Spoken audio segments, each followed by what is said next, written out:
বন্ধুরা, এই হৃদয়স্পর্শী গল্পটি এক অনাথ বালক রাহুলের কাহিনী, যার কোনো আশ্রয় ছিল না, খাদ্যের অভাব ছিল না এবং পরিবারের স্নেহও ছিল না।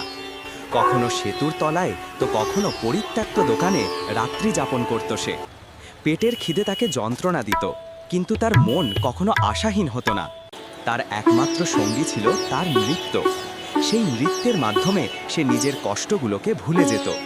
অন্যদিকে ছিল ধনকুবের রাজীব সিংহের কন্যা প্রিয়া, যে একটি দুর্ঘটনার পর হুইল চেয়ারে আবদ্ধ হয়ে পড়েছিল এবং মাসের পর মাস হাসির ছোঁয়াও ভুলে গিয়েছিল।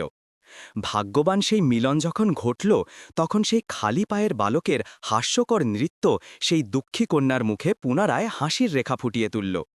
কিন্তু যখন পিতা জানতে পারলেন যে তার কন্যার হাসি ফিরিয়ে আনা সেই বালকটি একজন ভিক্ষুক, তখন যা ঘটল তা সকলের অন্তরে গভীর আবেগের ঝড় তুলে দিল।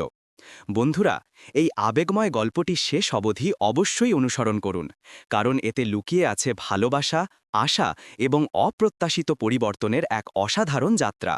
মুম্বাইয়ের ব্যস্ততম সড়কপথ থেকে অনেকটা দূরে একটি বিশালাকার বাড়ির উচ্চ প্রাচীরের অভ্যন্তরে সবকিছু শান্ত মনে হয়ে উঠত।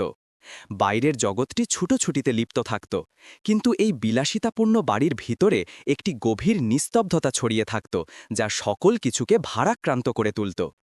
এই বাড়িটি ছিল রাজীব সিংহের, মুম্বাইয়ের সুপরিচিত শিল্পপতি, যার পরিচয় শুধুমাত্র অর্থের মাধ্যমে নয়, বরং তার সফলতার প্রতীক হিসেবেও ছিল। তেল, রিয়েল এস্টেট এবং পোশাকের ব্যবসা সবকিছুতেই তার নাম প্রসিদ্ধ ছিল। কিন্তু এই সফলতার পশ্চাতে গোপন ছিল তার জীবনের সবচেয়ে গুরুতর দুঃখ, তার ৮ বছরের কন্যা প্রিয়া। কয়েক বছর পূর্বে একটি বেদনাদায়ক সড়ক দুর্ঘটনায় তার স্ত্রী রিনা স্থায়ীভাবে তাদের থেকে বিদায় নিয়েছিল। সেই একই দুর্ঘটনায় প্রিয়াও গুরুতরভাবে আহত হয়ে পড়েছিল। তার নির্দোষ শৈশব, তার ছুটন্ত হাসি, সবকিছু হঠাৎ করে স্থির হয়ে গিয়েছিল। এখন সে হুইল চেয়ারে উপবিষ্ট থাকত। আগে সে উদ্যানে প্রজাপতির পিছু ছুটত, বাড়ির প্রত্যেক কোণ তার হাসির ধ্বনিতে পরিপূর্ণ করে তুলত। কিন্তু এখন তার চোখে সর্বদা একটি দুঃখী ভাব এবং মুখে একটি গম্ভীরতা লেগে থাকত। রাজীব সকল প্রকার প্রচেষ্টা করেছিলেন। কখনো দিল্লির বিখ্যাত চিকিৎসকদের কাছে নিয়ে গিয়েছিলেন, কখনো কলকাতায় চিকিৎসা করিয়েছিলেন, এমনকি বিদেশেও নিয়ে গিয়েছিলেন। কিন্তু প্রত্যেকবার ফলাফল একই, হতাশা। প্রিয়া তার হাসি হারিয়ে ফেলেছিল। তার কক্ষের জানালা প্রায়শই খোলা থাকত, যেখান থেকে সে নীরবে বাইরের পথ দেখত, যেন অন্য কোনো লোকে বিহার করছিল। একটি তীব্র মধ্যাহ্নের ঘটনা। উদ্যানে প্রিয়াকে তার পরিচারিকার সহায়তায় নিয়ে আসা হয়েছিল। সে নিঃশব্দে হুইল চেয়ারে বসেছিল, চোখ দুটি কোথাও দূরে স্থির ছিল। ঠিক সেই মুহূর্তে প্রাচীরের কোণে ঝোপঝাড়ের মধ্যে হালকা নড়চড় হল। একটি কৃষকায় খালি পায়ের বালক ধীর গতিতে ভিতরে প্রবেশ করল। তার চুল বিশৃঙ্খল ছিল, মুখ ধূলিমাখা ছিল এবং তার হাঁটুর নীল ছোপগুলি তার কঠোর জীবনের প্রমাণ দিচ্ছিল। সে ছিন্ন হাফহাতা শার্ট এবং আলগা হাফ প্যান্ট পরিহিত ছিল। সেই বালকটি ছিল রাহুল, একটি অনাথ শিশু, যে কখনো বাসস্ট্যান্ডের সন্নিকটে নিদ্রাযাপন করত, কখনো অসমাপ্ত কাঠামোর ছায়ায়। লোকজন তাকে বিভিন্ন নামে সম্বোধন করত, কিন্তু সে প্রায়শই শুধু বলতো, আমার নাম রাহুল। না সে সঠিক শয্যা পেত, না পূর্ণ খাদ্য।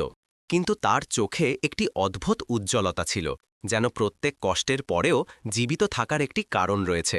প্রিয়া হঠাৎ তাকে দেখতে পেল। প্রথমে সে ভীত হয়ে উঠল, তারপর তার কৌতূহল বৃদ্ধি পেল। রাহুল কিছু না বলে চোখ দিয়ে দুষ্টুত্বপূর্ণ ইঙ্গিত করল এবং হঠাৎ লাফাতে আরম্ভ করল। তার নৃত্যের ভঙ্গিমা কোনো প্রশিক্ষিত শিল্পীর মতো ছিল না, বরং ছিল সম্পূর্ণরূপে হাস্যকর। সে তার হাত পা এমনভাবে নাড়াত যেন কোনো ভাঁড়, কখনো পতনের অভিনয় করত, কখনো চোখ গোলাকার পরে হাস্যকর মুখভঙ্গি করত। প্রথমে প্রিয়া নীরবে দেখতে লাগল, তারপর তার ওষ্ঠ থেকে হালকা হাসি বেরিয়ে এলো। এই হাসি মাসের পর মাস পর শোনা গেল। রাহুল যেন এটিকে নিজের বিজয় মনে করল এবং আরও উচ্চস্বরে নাচতে শুরু করল। সে ঘাসের উপর গড়াগড়ি দিতে লাগল, আকাশে লাফাতে লাগল এবং এত হাস্যকর ভঙ্গিমায় হাত পা নাড়াতে লাগল যে প্রিয়ার খিলখিল হাসি সমগ্র উদ্যানে প্রতিধ্বনিত হল। প্রিয়া হাততালি দিতে লাগল, তার চোখে উজ্জ্বলতা ফিরে এলো। রাহুলের মনে হল যেন সে ক্ষুধার উপর বিজয় লাভ করেছে। সেই মুহূর্তের জন্য সে রাস্তার বালক ছিল না, সে ছিল শুধু একজন সঙ্গী, যে একটি দুঃখী কন্যার মুখে হাসি ফুটিয়ে তুলতে এসেছিল। কিন্তু এই সব শুধু প্রিয়া দেখছিল না, বাড়ির বারান্দা থেকে রাজীব সিংহ এই দৃশ্য দেখছিলেন। মাসের পর মাস পর তিনি তার কন্যার হাসি শুনলেন। তার প্রথম অনুভূতি ছিল ক্রোধের, যে এই অপরিচ্ছন্ন বালকটি কিভাবে ভিতরে প্রবেশ করল, প্রহরীরা কোথায়। কিন্তু যেই তিনি প্রিয়ার মুখের উজ্জ্বলতা দেখলেন, তার ক্রোধ থেমে গেল, তার চোখ আর্দ্র হয়ে উঠল। কয়েক কোটি টাকা ব্যয় করেও যা সম্ভব হয়নি, এই খালি পায়ের বালকটি কয়েক মিনিটের মধ্যে তা করে দেখালো। রাজীবের মনে প্রথমবারের মতো আশার আলোক জ্বলে উঠল। পরবর্তী দিনের প্রভাত প্রতিদিনের মতোই নিস্তব্ধে শুরু হল। বাড়ির ভিতরে চাকর চাকরানীরা তাদের কার্যে ব্যস্ত ছিল, কিন্তু পরিবেশে একটি অদ্ভুত শান্তির ভাব ছিল। কারণ ছিল প্রিয়ার পূর্ব সন্ধ্যার হাসি। মাসের পর মাস পর তার হাসির ধ্বনি প্রতিধ্বনিত হয়েছিল, এবং এই বিষয়টি রাজীব সিংহের মনে গভীরভাবে প্রথিত হয়ে গিয়েছিল। প্রিয়া সেদিনও উদ্যানে যাওয়ার জন্য জেদ করতে লাগল। তার পরিচারিকা ভাবল হয়তো সে প্রজাপতি দেখতে চাইছে অথবা রোদও বসতে চাইছে, কিন্তু আসলে প্রিয়ার মনে ছিল অপেক্ষা, সেই খালি পায়ের বালকটির জন্য, যে পূর্ব সন্ধ্যায় তার দুঃখকে কিছুক্ষণের জন্য হলেও মুছে দিয়েছিল। রাহুলও সেদিন রাতে শান্তিতে নিদ্রা যাপন করতে পারেনি। সে একটি দোকানের সিঁড়ির নিচে আশ্রয় নিয়েছিল। পেট ক্ষুধায় আবর্তিত হচ্ছিল, কিন্তু তার মনে একটি নতুন আনন্দ ছিল। তার মনে হচ্ছিল সে কাউকে হাসিয়েছে, এবং সেটাও সেই কন্যাকে, যার চোখ সে প্রথমবার এত দুঃখী দেখেছিল।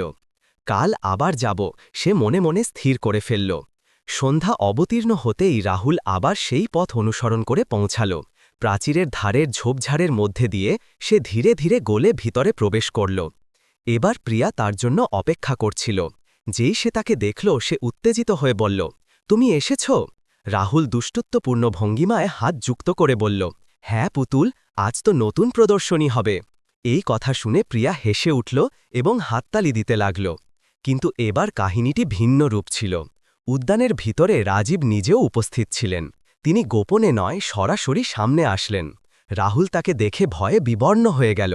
সে ভাবল যে এবার তিরস্কার খেতে হবে, অথবা হয়তো প্রহরীরা তাকে বাইরে নিক্ষেপ করবে।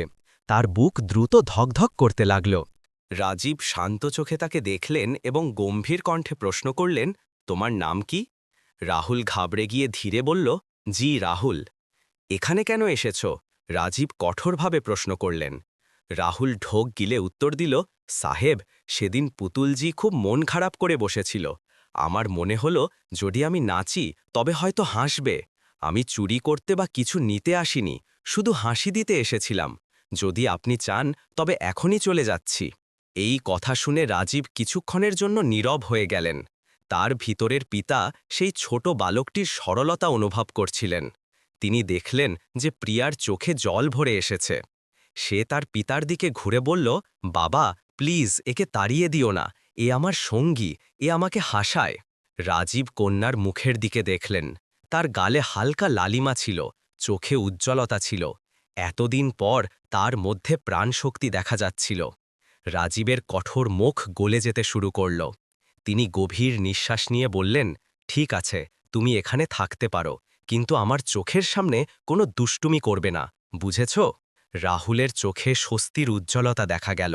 সে সাথে সাথে মাথা নেড়ে বলল, জি সাহেব, শুধু পুতুলজিকে হাসাতে হবে। প্রিয়া আনন্দে হাততালি দিতে লাগল।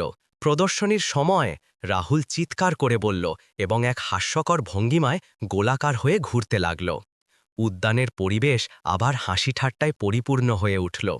রাহুল কখনো বাসস্ট্যান্ডের মারামারির অনুকরণ করত, কখনো হাস্যকর শব্দ বের করত। প্রিয়া হাসতে হাসতে গড়িয়ে পড়ত। রাজীব নীরবে দাঁড়িয়ে দেখতেন। তার চোখের সামনে মাসের পর মাস ধরে হারিয়ে যাওয়া দৃশ্য ফিরে এসেছিল, তার কন্যার খিলখিল হাসি। এই দৃশ্য তাকে ভিতর থেকে নাড়িয়ে দিচ্ছিল। তিনি অনুভব করলেন যে এই বালকটি শুধু নাচছে না, বরং তার কন্যাকে ধীরে ধীরে জীবনে ফিরিয়ে দিচ্ছে। সেই সন্ধ্যার পর থেকে রাজীব প্রহরীদের নির্দেশ দিলেন, প্রতিদিন বিকেল 4টে থেকে 6টা পর্যন্ত এই বালকটিকে আসতে দাও এবং যাওয়ার সময় একে খাদ্যও প্রদান করবে। এখন বাড়ির উদ্যানে প্রতিদিন এক নতুন নাটক, এক নতুন কৌতুক ঘটত। প্রিয়া খিলখিল করে হাসত এবং রাহুল তার শৈশবের ক্ষুধা ও কষ্ট কিছুক্ষণের জন্য ভুলে যেত। আর রাজীব, তিনি দূর থেকে দেখতেন এবং চিন্তা করতেন, যে কাজ লক্ষ লক্ষ কোটি টাকার ওষুধ আর চিকিৎসকরা করতে পারেনি, তা একটা রাস্তার বালক করছে। এখন এটি প্রতিদিনের অভ্যাসে রূপান্তরিত হয়েছিল। সন্ধ্যা হলেই রাহুল ঝোপঝাড়ের মধ্যে দিয়ে বাড়ির উদ্যানে চলে আসত এবং প্রিয়া তার জন্য অপেক্ষা করত। যেই সে আসত তার চোখ উজ্জ্বল হয়ে উঠত। আজ কি দেখাবে সে সরলতার সাথে প্রশ্ন করত। রাহুল হেসে বলতো, আজ তো বিশেষ প্রদর্শনী আছে পুতুলজি, মুম্বাইয়ের বাসস্ট্যান্ডের সেরা কমেডি। তারপর সে কখনো বাস চালক আর কন্ডাক্টরের ঝগড়ার অনুকরণ করত, কখনো সাইরেনের মতো শব্দ বের করত, কখনো এমনভাবে পতিত হতো যেন সত্যিই আঘাতপ্রাপ্ত হয়েছে, আর তারপর উঠে এত হাস্যকর মুখভঙ্গি করত যে প্রিয়া হাসতে হাসতে হাততালি দিতে আরম্ভ করত। ধীরে ধীরে এই হাসি শুধু হাসি থাকল না, এর সাথে প্রিয়ার দেহ পরিবর্তিত হতে শুরু করল। প্রতিদিন তার হাততালির কারণে তার হাতের তালু শক্তিশালী হতে লাগল। কখনো কখনো সে তার ছোট বাহু আকাশে তুলে রাহুলের ক্রিয়াকলাপের অনুকরণও করতে আরম্ভ করত।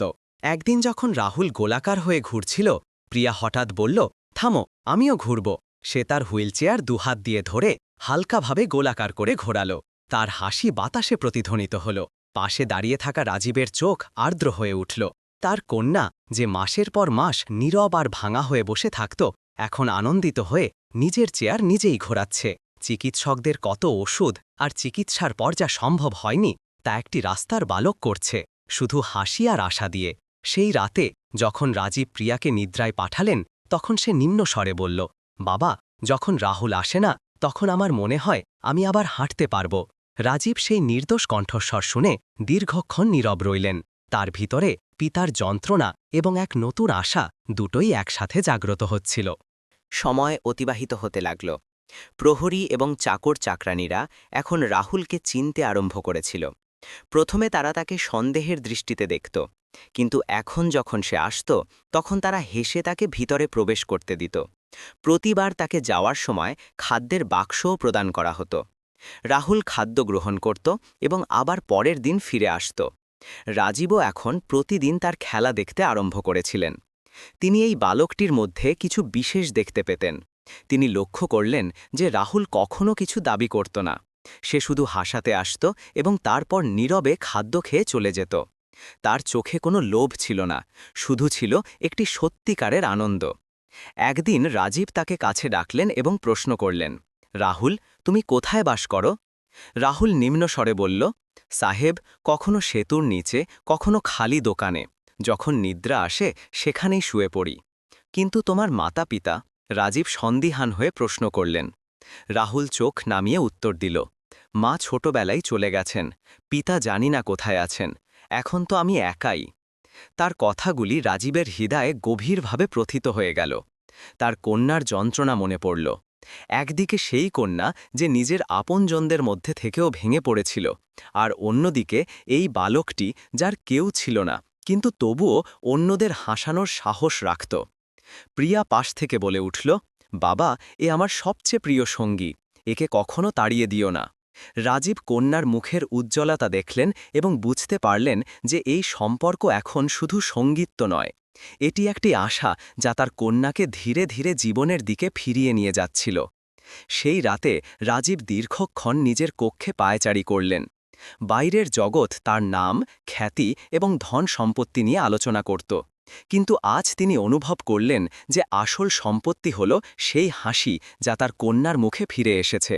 আর এই সম্পত্তি তাকে কোনো চিকিৎসক বা হাসপাতাল প্রদান করেনি, প্রদান করেছে এক খালি পায়ের বালক, যার হারানোর কিছু নেই এবং দেওয়ার জন্য আছে শুধু আনন্দ। তিনি জানালা দিয়ে বাইরের আকাশের দিকে তাকালেন এবং ধীরে ধীরে বিড়বিড় করলেন, ধন্যবাদ প্রভু, আপনি আমার কন্যাকে আশা ফিরিয়ে দিয়েছেন এবং এই আশা এই ছোট শিশুর রূপে এসেছে। এখন বাড়ির চিত্র পরিবর্তিত হয়ে গিয়েছিল। আগে যেখানে করিডরগুলোতে নিস্তব্ধতা বিরাজ করত, এখন সেখানে প্রিয়ার হাসি আর রাহুলের দুষ্টুত্ব প্রতিধ্বনিত হতো। উদ্যান তো যেন তাদের ছোট মঞ্চে পরিণত হয়ে উঠেছিল। কিন্তু পরিবর্তন শুধু সেখানেই সীমাবদ্ধ ছিল না। ধীরে ধীরে প্রিয়ার জীবন পরিবর্তিত হয়ে যাচ্ছিল। প্রতিদিন সে একটু একটু করে সাহস সংগ্রহ করত। প্রথমে শুধু হাততালি দিত, তারপর হাত তুলত, তারপর হুইলচেয়ার নিজে ঘোরাত এবং এখন সে উঠে দাঁড়ানোর প্রচেষ্টা করতে আরম্ভ করেছিল। এই সব দেখে রাজীবের মন আবেগে পরিপূর্ণ হয়ে উঠত। একদিন সন্ধ্যায় যখন রাহুল তার হাস্যকর রেলগাড়ির অভিনয় করল, প্রিয়া হঠাৎ উচ্চস্বরে বলল, আজ আমি হেঁটে দেখাব। রাজীবের বুক জোরে ধকধক করে উঠল। তিনি সাথে সাথে বললেন, প্রিয়া, বেশি প্রচেষ্টা করো না মা, কোথাও আঘাত না লেগে যায়। কিন্তু প্রিয়ার চোখে এবার ভয় নয়, বরং ছিল দৃঢ় সংকল্প। সে তার হাতের তালু হুইলচেয়ারের হাতলে রাখল, গভীর নিঃশ্বাস নিল এবং ধীরে ধীরে নিজেকে ওপরে তুলল। তার পা কাঁপছিল, কিন্তু এবার সে পরাজয় মানল না। রাহুল তার পাশে দাঁড়িয়েছিল, তার চোখে উৎসাহ ঝলমল করছিল। তুমি পারবে প্রিয়া, একটা একটা পা, শুধু একটা একটা পা, সে বলল। প্রিয়া পুরো শক্তি প্রয়োগ করল এবং তার পা মাকিতে রাখল। কয়েক মুহূর্ত পর সে তার হাঁটু সোজা করল এবং ধীরে ধীরে প্রথম পদক্ষেপ নিল। উদ্যানে উপস্থিত সকলে, মালি, পরিচারিকা, এমনকি প্রহরীও নিঃশ্বাস আটকে তাকে দেখছিল। রাজীব এগিয়ে গেলেন, তার হাত কাঁপছিল। সতর্কতা অবলম্বন করো মা। কিন্তু প্রিয়া দ্বিতীয় পদক্ষেপটিও নিল। সে টলমল করছিল ঠিকই, কিন্তু পতিত হওয়ার আগেই রাহুল সাথে সাথে তার হাত ধরল। বাহ, তুমি করে দেখিয়েছ, তুমি দাঁড়িয়ে দেখিয়েছ। রাহুল আনন্দে চিৎকার করে উঠল। প্রিয়া হেসে উঠল, তার চোখে জল ছিল। বাবা, আমি হেঁটে দেখিয়েছি, আমি সত্যি হেঁটে দেখিয়েছি। রাজীব কন্যাকে শক্ত করে আলিঙ্গন করলেন, তার চোখ দিয়ে জল গড়িয়ে পড়ছিল। আমার কন্যা, আমি তোমাকে নিয়ে গর্বিত, ভগবানের কৃতজ্ঞতা। সেই দিনের পর থেকে সমগ্র বাড়ির পরিবেশ পরিবর্তিত হয়ে গেল। এখন বাড়িতে না নিস্তব্ধতা ছিল, না দুঃখ। সেখানে ছিল শুধু হাসি, আশা এবং নতুন স্বপ্নের প্রতিধ্বনি। রাজীব সেই রাতেই রাহুলকে কাছে ডাকলেন। তিনি গম্ভীর কণ্ঠে বললেন, রাহুল, এখন তুমি শুধু অতিথি নও, তুমি এই বাড়ির অংশ। এখানে তোমাকে আর না খেয়ে নিদ্রা যাপন করতে হবে না। এখন তুমি আমার পুত্রের মতো। তোমাকে অধ্যয়ন করতে হবে এবং তুমি এক নতুন জীবন লাভ করবে। রাহুল প্রথমে বিশ্বাসই করতে পারল না, তার চোখ দিয়ে জল পড়তে লাগল। সাহেব, সত্যি বলছেন, এখন আমাকে রাস্তায় নিদ্রা যাপন করতে হবে না? রাজীব তার কাঁধে হাত রেখে বললেন, এখন আর কখনো না, তোমার বাড়ি এটাই। প্রিয়া হুইলচেয়ার ঘুরিয়ে রাহুলের হাত ধরল। রাহুল, এখন তুমি আমার ভাই, সব সময় এখানেই থাকবে আমার সাথে। সেই রাতে রাহুল প্রথমবারের মতো একটি নরম শয্যায় নিদ্রা যাপন করল। উপরে পাখা ঘুরছিল, পেট পরিপূর্ণ ছিল এবং মনে ছিল গভীর শান্তি। সে আকাশের দিকে তাকালো এবং চিন্তা করল, হয়তো ভগবান আমার কষ্টের বদলে আমাকে এই পরিবার প্রদান করেছেন। ধীরে ধীরে এই খবর সমগ্র শহরে বিস্তার লাভ করল। লোকজন আলোচনা করতে লাগল যে এক ধনকুবের রাস্তার বালককে আপন করে নিয়েছে। কেউ কেউ এটিকে উন্মাদতা বলল, কেউ বলল এটাই আসল মানবতা। রাজীবের ওপর অনেক প্রশ্ন উঠল, কিন্তু তিনি স্পষ্ট বললেন, আমার কন্যার হাসি আমার কাছে যে কোনো পরিচয় বা ধন সম্পত্তির চেয়ে বড়। যদি একটি রাস্তার বালক তাকে জীবন ফিরিয়ে দিতে পারে, তবে সেই আমার পরিবার। লোকজন ধীরে ধীরে রাজীবের এই সিদ্ধান্তের প্রশংসা করতে আরম্ভ করল এবং বাড়ির প্রাচীরগুলোর ভিতরে এখন এক নতুন কাহিনী লিখিত হচ্ছিল, যেখানে ধন সম্পত্তি দিয়ে নয়, বরং ভালোবাসা আর আশা দিয়ে জীবন পরিবর্তিত হচ্ছিল। সেই সন্ধ্যায় উদ্যানে যখন সূর্য অস্ত যাচ্ছিল, প্রিয়া রাহুলের হাত ধরে বলল, এখন আমি একা নই, তুমি আছো, তাই আমার ভয় লাগে না। রাজীব দুই শিশুকে দেখে মনে মনে বললেন, আসল সম্পত্তি এটাই, না হাজার হাজার কোটি, না খ্যাতি, শুধু এই হাসি আর এই সঙ্গ। আর সেই দিন থেকে সেই বিলাসিতাপূর্ণ বাড়ি শুধু একটি প্রাসাদ থাকল না, বরং একটি সত্যিকারের বাড়ি হয়ে গেল। বন্ধুরা, রাহুল আর প্রিয়ার কাহিনী আমাদের এটাই শিক্ষা দেয় যে কখনো কখনো ভগবান সাহায্য তার কাছ থেকেই প্রেরণ করেন, যার কাছ থেকে আমরা সবচেয়ে কম প্রত্যাশা করি। এক গৃহহীন অনাথ বালক যে নিজে জীবনে অনেক কিছু হারিয়েছে, সেই কারো ভাঙা হৃদয় ও দেহের জন্য আশা হয়ে উঠল। এই কাহিনী থেকে আমরা শিখি যে সাহস এবং সত্যিকারের হৃদয় সবচেয়ে বড় শক্তি। ধন সম্পত্তি, ওষুধপত্র এবং খ্যাতি যেখানে পরাজিত হল, সেখানে এক নির্দোষ সঙ্গীত্ব আর সত্যিকারের ভালোবাসা বিজয়ী হল। বন্ধুরা, আপনাদের এই কাহিনীটি কেমন লাগলো? আপনাদের মতামত আমাদের মন্তব্যে অবশ্যই জানান। যদি কাহিনীটি আপনার অন্তর স্পর্শ করে থাকে, তবে ভিডিওটিকে লাইক করুন এবং আপনার বন্ধুদের ও পরিবারের সাথে ভাগ করে নিতে ভুলবেন না। আর হ্যাঁ, আপনারা এই ভিডিওটি কোথা থেকে দেখছেন, আপনার প্রিয় গ্রাম বা শহরের নামও মন্তব্যে লিখতে ভুলবেন না। এমন আরও অন্তর্স্পর্শকারী কাহিনী শোনার জন্য আমাদের চ্যানেল প্রথম কাহিনী টেলসকে অবশ্যই সাবস্ক্রাইব করুন। দেখা হবে পরের কাহিনীর সাথে। ততক্ষণ পর্যন্ত জয় হিন্দ।